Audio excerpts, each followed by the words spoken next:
On poursuit maintenant l'émission Action Magazine avec une invitée qui va nous parler d'un sujet des plus intéressants. Un sujet, honnêtement, que je vais découvrir et je suis persuadé que parmi vous, plusieurs vont découvrir « Ah ben, regardons ça, toi. Ça existe quelqu'un qui peut nous parler de ça et nous aider à régler le problème. » De quoi s'agit-il? De l'anxiété. Alors, ne soyez pas anxieux. Je vais aller rencontrer mon invité tout de suite. Il s'agit de Marie-Pierre Lessard. Oui. Bonjour. Bonjour, M. Villeneuve. Bienvenue à Action. Bien, merci beaucoup. Ça fait plaisir de vous accueillir parce que, écoutez, un peu quand on parle d'anxiété, il me semble que c'est at large. Oui, bien là, vous avez commencé par dire guérir. Écoutez, on va commencer par apprendre à mieux la gérer avant de la Ben guérir. oui, on peut, ben oui.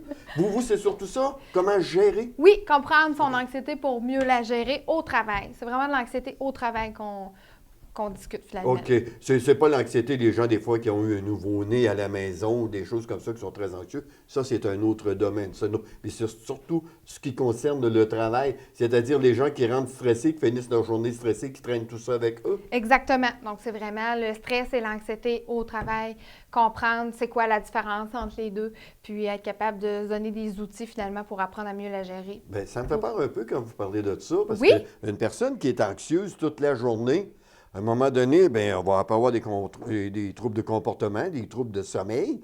Puis à un moment donné, veut pas, un ou l'autre peut amener une dépression, non? Est-ce que je me trompe? Non, vous ne vous trompez pas. En fait, il y a plusieurs symptômes que l'anxiété peut apporter, finalement, peut engendrer, tels justement, difficulté de concentration, difficulté à dormir, diminution finalement, de la productivité, parce qu'on voit au travail que ça peut amener le phénomène du présentéisme. Qu'est-ce que c'est? C'est vraiment tu es au travail, mais tu n'es pas là mentalement. La tête ailleurs. Exactement. Donc, moins de concentration, puis finalement, ça peut amener à faire des erreurs de travail, puis la productivité, là, est touchée. Oui, exactement. Également, est-ce que ça peut amener chez les gens, je ne sais pas, une forme d'agressivité qui peut se développer? Est-ce que c'est un des symptômes qui peut amener à ça? C'est sûr que chaque personne va vivre son anxiété de façon différente, mais il y a des symptômes qui peuvent être plus réguliers, comme l'irritabilité, comme vous dites, finalement. OK, l'irritabilité, moi, je comprends très bien. C'est ça, l'impatience. Alors, les termes scientifiques.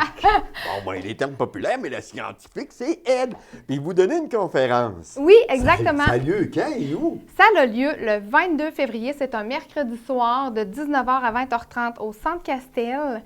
Puis, c'est ça, on a les billets en pré-vente. Vous appelez au 418-386-75-79 ou sinon, mon courriel au larencontrecoordo@commercialglobetrotter.net. Donc, vous pouvez réserver des billets à l'avance ou sinon à la porte. Il va y avoir des places également.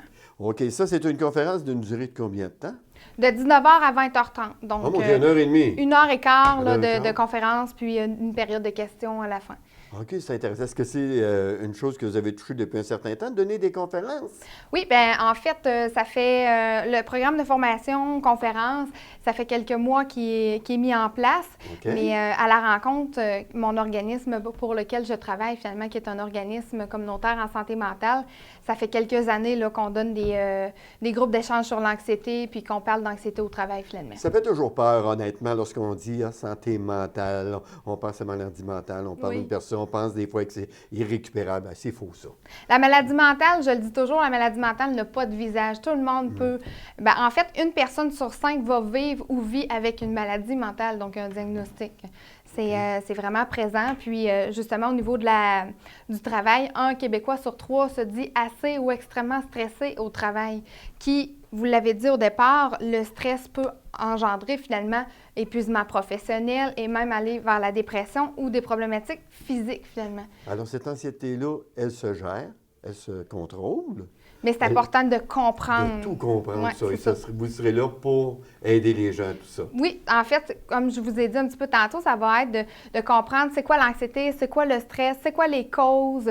Il n'y a pas d'âge pour ça, là. On peut dire à partir des gens, ou à partir du moment qu'ils travaillent, à 18 ans, ça peut arriver à 40 ans, comme ça peut arriver à 60 ans également. Exactement. Il n'y a pas d'âge. C'est juste d'être affecté finalement là, par l'anxiété, le stress. Et d'accepter qu'on qu'on puisse nous aider aussi. Oui, c'est ça. Ça, Mais c'est très important. c'est vraiment de comprendre pour mieux la gérer. Fait que les causes, les conséquences, puis de se donner des stratégies finalement pour apprendre à mieux la gérer.